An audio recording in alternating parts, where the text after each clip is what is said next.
Le message que le Seigneur met sur mon cœur ces temps-ci et que j'ai à servir pour le peuple de Dieu en particulier, c'est vivre à partir de la victoire de Jésus.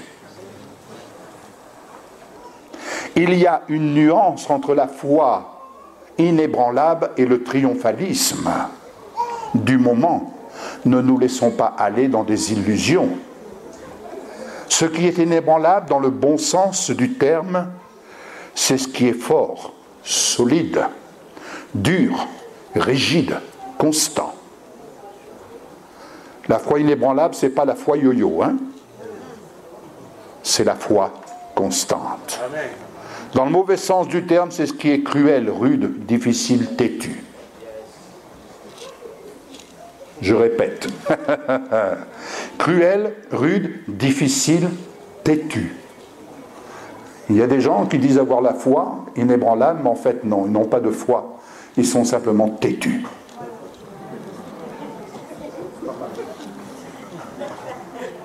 Et quand viennent les problèmes, « Ah, je ne comprends pas, priez pour moi, pasteur, vraiment. Pourtant, j'ai cru. » Non, tu étais simplement têtu et tu n'as pas su changer de cap au moment voulu. C'est aussi simple que cela. C'est aussi simple que cela. C'est ainsi que le prince de ténèbres cherche par ses œuvres mensongères et séductrices à séquestrer un grand nombre de personnes, à commencer par les chrétiens, dans l'ignorance quant à la révélation de Jésus-Christ, corps glorifié. Le formalisme religieux ne l'impressionne pas, il s'en accommode jusqu'à sacrifier des vies. Je répète, le formalisme religieux pour l'adversaire, il s'en accommode, il va même jusqu'à sacrifier des vies. Réfléchissez à tous ceux-là qui ont perdu leur vie parmi nos frères et sœurs. Alors, c'est la persécution. C'est la persécution. Mais comment se fait-il que l'adversaire arrive à jouer aujourd'hui, après la victoire de Jésus? Il faut avoir l'humilité de se poser les questions. Amen. Par rapport à ce qui nous est révélé aujourd'hui. Alléluia. Par rapport à ce qui nous est révélé. Ne soyons plus le disciple séquestré dans l'obscurité des échecs et des blessures passées. Il est urgent, bien-aimés, de nous orienter dans la révélation de notre Seigneur Jésus-Christ glorifié. Amen. C'est urgent. C'est urgent. Le Saint-Esprit nous révèle les profondeurs de la vérité dans notre corps. Il vient nous libérer par son action puissante, généreuse, de nos illusions, de nos croyances stériles dans lesquelles nous nous débattons depuis tant d'années. Et pour quel résultat? Jésus n'a-t-il pas dit que nous ferions de plus grandes choses que lui? Jean 1, 51, 14, verset 12. C'est le moment, c'est maintenant. Ne nous détournons pas de l'appel du Saint-Esprit. Là où deux ou trois sont assemblés, c'est le même Saint-Esprit, comme je le disais tantôt, qui révèle, parle et agit là où des centaines de personnes sont assemblées. Car il dit, là où deux ou trois sont assemblés à mon nom, je suis au milieu d'eux. De la même façon, le Saint-Esprit sera au milieu de la marche pour Jésus. Alléluia. Des hommes comme Josué et Caleb ont eu le courage de suivre l'Esprit de l'Éternel pour sortir du désert, afin d'entrer enfin dans leur Canaan. Ils étaient seulement 2 hommes qui ont résisté à une majorité d'incrédules en puisant leur force dans les promesses infaillibles de Dieu. Il est urgent de repenser ce pourquoi notre Seigneur Jésus-Christ, ressuscité, glorifié, est revenu d'une façon visible aux yeux de l'apôtre Jean. Il faut réfléchir. Et non seulement il est revenu d'une façon visible aux yeux de l'apôtre Jean, jusqu'à ce qu'il ait lui-même la grâce de pouvoir monter esprit, âme et corps transformés jusque dans la salle du trône. Et à partir de là, nous décrire sous la forme d'instruction ce qu'il a entendu et vu de notre Seigneur de gloire quant à la destinée royale à laquelle nous sommes, vous et nous, appelés à vivre sous son pouvoir royal pour servir sa justice sur la terre comme au ciel. Savez-vous quel est le plan de Dieu? Si je devais vous donner juste le plan de Dieu, c'est qu'une fois que nous parvenons à monter là-haut, lorsqu'on redescend et qu'on se présente devant M. Juppé, devant M. Hollande, il nous voit autrement qu'il nous voit là, il nous voit dans le Christ glorifié, ils fléchissent les genoux. Ils fléchissent les genoux. Pourquoi? Parce que nous sommes devenus « je suis » comme Christ. Je suis comme Christ. Alléluia. Alléluia. Vous allez me dire, oh mes frères, vous rêvez. Je rêve. Est-ce que l'apôtre Jean a rêvé? Si l'apôtre Jean a rêvé, vous arrachez le livre de l'Apocalypse et vous le mettez à la poubelle.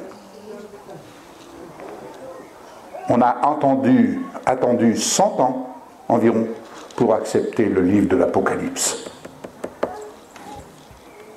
Pourquoi il est là, le livre de l'Apocalypse? Il y a bien une raison. C'est là un mystère. Mais lorsque vous commencez à rentrer dans le livre de l'Apocalypse, je peux vous dire que lorsque vous retournez en arrière, vous voyez le Christ glorifié dans tous les livres. Dans tous les livres, le Christ glorifié, il est là, caché. C'est merveilleux. Votre lecture change. Amen. Il est urgent de nous laisser inspirer par le Saint-Esprit et à la lumière de ce qu'il nous révèle, par la complémentarité des ministères en exercice, d'oser reconsidérer notre discours face à l'ouvrage auquel nous sommes confrontés. Le chemin de la liberté a été inauguré. Nous avons goûté les prémices. On a goûté les prémices. Seulement les prémices. Il y a beaucoup plus. Il y a la plénitude. Colossiens 2:10, n'avons-nous pas tout pleinement en Jésus-Christ? Sommes-nous entrés dans ce tout pleinement? Sommes-nous entrés dans ce tout pleinement? Pleinement veut dire être rempli jusqu'au bord. Vous entendez? Pleinement veut dire être rempli jusqu'au bord. En Jésus, Dieu fait abonder d'une façon libérale sa puissance de vie avec une pleine mesure jusqu'à nous amener à la stature parfaite de Christ. Vous entendez? Et Paul dit, il veut nous faire parvenir à la stature parfaite de Christ. Alléluia. C'est pourquoi ne nous attardons pas sur nos besoins quotidiens. D'ailleurs, Jésus le dira, ne vous inquiétez de rien, mais recherchez le royaume de Dieu et sa justice, et toutes choses vous seront données en plus. Tout le reste vous sera donné en plus. Mais la priorité des priorités, recherchez. Recherchez ce qui vous est donné possible aujourd'hui de rechercher et d'atteindre. N'est-ce pas extraordinaire? Quelle belle aventure nous sommes appelés à vivre avec Jésus. Et il n'y a pas d'âge. Il n'y a pas d'âge. Je dirais même, Jésus dit, venez à moi comme des enfants. Un enfant ne pose pas de questions. Il demande, il reçoit. Et c'est ce que Jésus nous demande de venir à lui comme un enfant. Vous avez devant vous un grand enfant. Je suis un enfant. Je parle de ces choses-là parce que j'y crois. Et parce que j'y crois, j'apprends à le vivre. Je vise à le vivre. Je vise à le vivre. C'est fou. Mais je sais que c'est possible. Alléluia. Je sais que c'est possible. Gloire à Dieu. Ce tout pleinement en Jésus, il est dit dans Romains 9, 28, il exécutera pleinement et promptement sur la terre ce qu'il a résolu. Ce qu'il a résolu. Josué 14, 8, Nombre 32, 12, et bien d'autres passages. Josué a suivi pleinement la voie de l'Éternel. Caleb a reçu son héritage parce qu'il avait pleinement suivi la voie de l'Éternel, le Dieu d'Israël. Mais il y a ceux qui, depuis l'âge de 20 ans et plus, n'ont pas suivi la voie de l'Éternel et sont tous morts. Ils sont tous morts. Les tragédies qui se manifestent autour de nous sont à l'image de ce qui a été en son temps l'actualité de l'empire pharaonique, séquestrant sous son pouvoir destructeur le peuple hébreu. De cette oppression, Dieu en fit un moyen pour tirer son peuple de cette prison et le faire marcher pour entrer et vivre dans le tout pleinement en lui. Aujourd'hui, l'actualité nous montre qu'Israël met tout en œuvre pour entrer dans l'ensemble de son territoire. Dans son tout pleinement en Jésus, le plan de Dieu va à son terme, quoi qu'on en dise. Quoi qu'on en dise. De même, la chrétienté n'est pas épargnée. Elle est oppressée par l'actualité qui l'entoure. Elle est oppressée. Merci Seigneur pour la marche pour Jésus. C'est ce qui fait reculer les ténèbres. N'est-ce pas? Ça donne, comme on dit, une bouffée d'oxygène. Et il faut profiter de cela. Ainsi, elle est oppressée par l'actualité qui l'entoure.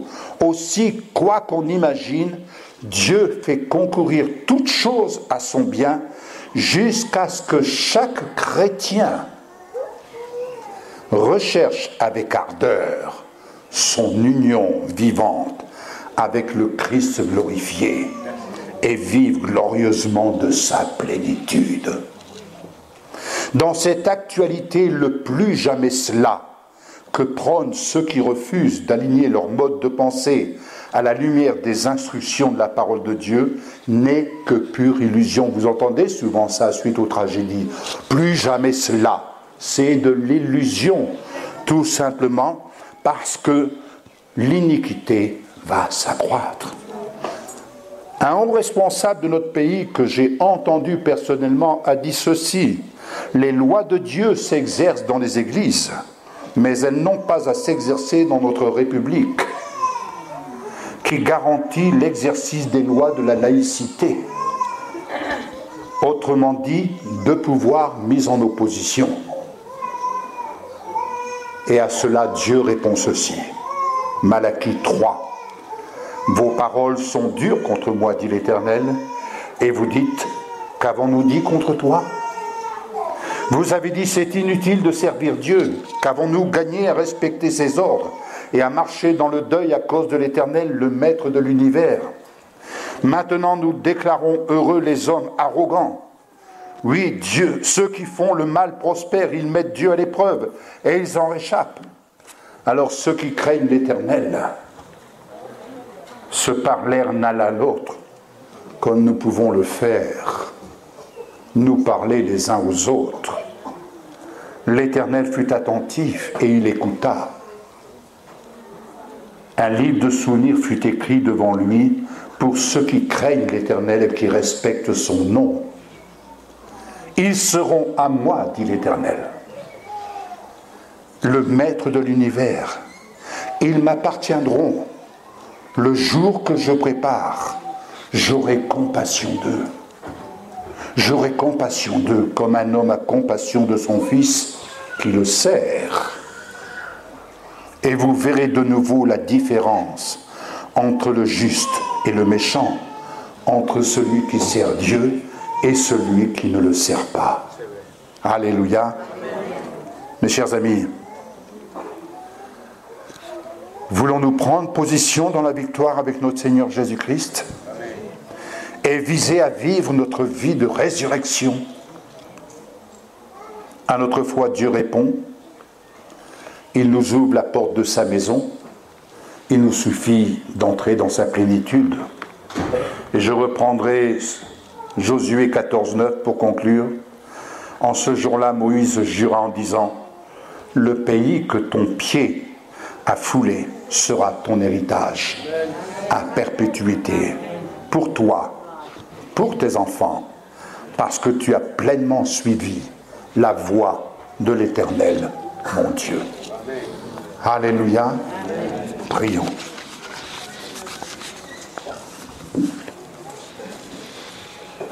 Gloire à toi, Jésus.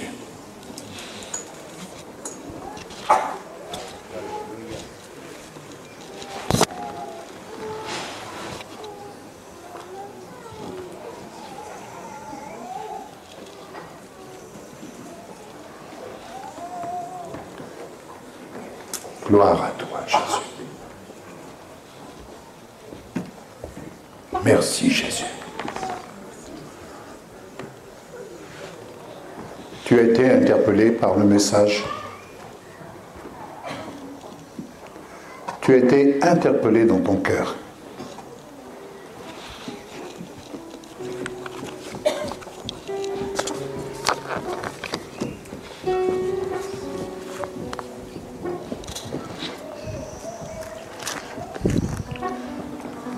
Tu as été interpellé.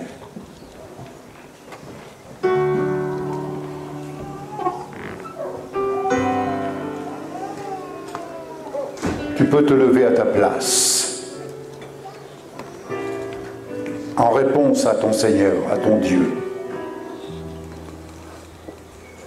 Comme pour lui dire, j'ai entendu aujourd'hui. J'ai entendu aujourd'hui. Et parce que j'ai entendu, je ne veux pas refuser d'entendre. Tu peux avoir 30 ans de vie chrétienne, mais aujourd'hui, ce que tu as entendu est en train de résonner dans ton cœur. Te positionner dans la victoire avec Jésus. Mais te positionner pourquoi? Pourquoi?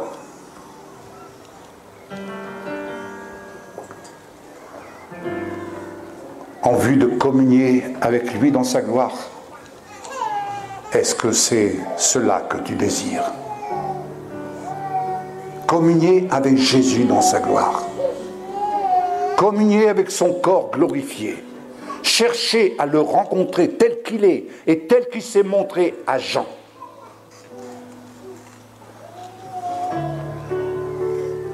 Aller en quête de ce mystère, de ce qui est encore caché à tes yeux.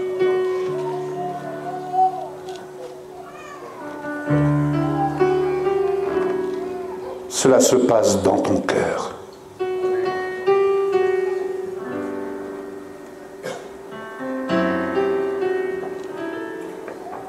Je vais prier pour toi, pour vous. Levez-vous et approchez-vous si vous le désirez. Approchez-vous. Je vais prier pour vous, afin que cela devienne une réalité dans votre vie. Venez sur le devant. Ne vous privez pas. Et vous allez commencer de parler le langage de Jésus-Christ, corps glorifié. Vous allez changer votre discours. Vous allez commencer de vous positionner dans cette réalité.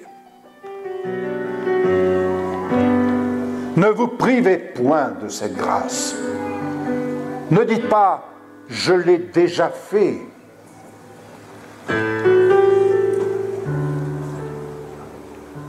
Tu crois savoir, mais tu ne sais pas. Tu crois savoir, mais tu ne sais pas.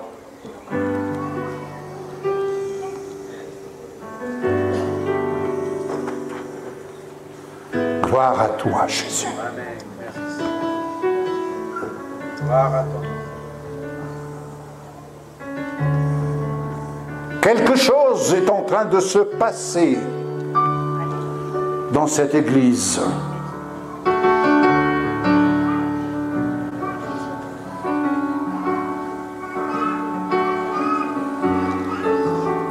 Mon frère, je voudrais t'inviter à t'approcher, s'il te plaît, le frère, pour la marche pour Jésus, pour représenter cette foule qui va s'engager à marcher.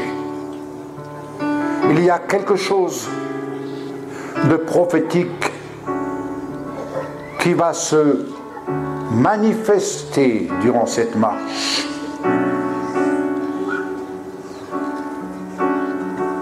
Je veux prier spécialement pour votre ministère, pour tous les responsables, pour tous ceux qui se sont engagés, qui vont s'engager au poste clé, au poste de responsabilité, pour que tout se déroule dans de bonnes conditions. Père, merci au nom de Jésus pour ta puissance qui accompagne ton serviteur et tous ceux, toutes celles qui collaborent de près ou de loin au succès de cette marche pour Jésus. Merci pour la bonne organisation inspirée d'en haut. Que toute chose soit mise en œuvre de manière à ce que la marche pour Jésus porte l'empreinte de ta gloire. Nous fermons les portes à toutes les infiltrations malfaisantes au nom de Jésus-Christ. Nous fermons les portes au nom de Jésus. Seigneur, merci pour le ministère des anges qui se développe en exercice, en puissance dans cette œuvre. Et que ce soit dans toutes les villes de France, au nom de Jésus. Amen. Seigneur, nous accompagnons notre frère, tous nos frères qui sont à la tête de cette démarche de foi. Et nous te remercions parce que les prières des uns et des autres qui montent du sein de ton peuple sont entendues de toi. Et nous déclarons et nous croyons que cet ouvrage, cette action généreuse porte l'empreinte de la pensée, de la volonté prophétique pour notre pays en particulier, pour nos villes, nos campagnes, au nom de Jésus. Merci pour tout le discernement, la sagesse que tu donnes pour les musiciens, les groupes de louanges, les groupes d'intercession, tout ce qui est technique, mécanique au niveau des véhicules, que tout ce qui est de la sécurité, que tout se fasse, Seigneur Jésus, dans une entière soumission à ta volonté, que l'onction du Saint-Esprit